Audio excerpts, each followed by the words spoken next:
यो चिल्लो छ नि यो तेल जस्तो टल्के देख्नुभयो यो माथि माथि यो कोलेस्ट्रोल हो है तपाईँको यो फिज चाहिँ तपाईँको पेटको समस्या छ भने जनाउँछ यो हरियो देख्नुभयो यो पुरै यो हरियो तपाईँले खाएको विषादीहरू है अनि यो पहेँलो पहेँलो रातो रातो यहाँ 2-3 थरी छ तपाईँको नसाको यो ब्लडहरूको है यो जम्मै यो फिज देश सिगान देश देख्नुभयो नि यो सिगान देश तपाईँको किडनीको यो दही जस्तो छ नि छ्याक्रा छ्याक्रा यो दही जस्तो तपाईँको फोक्सोको अलिकति बढी भर्याङहरू उक्लिनु पर्ने भने तपाईँलाई स्यास्या हुने जस्तो हुन्छ हो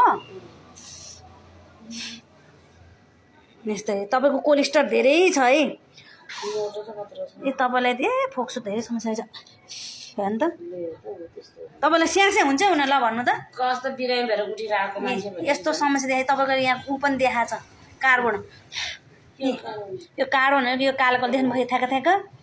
यस्तै कार्बनहरू जम्मा भयो भने तपाईँलाई क्यान्सर हुने डर हुने हो तर यो निख्रिन्छ नराउनु यो 3-4 चोटिमा जान्छ है यो चाहिँ तपाईँको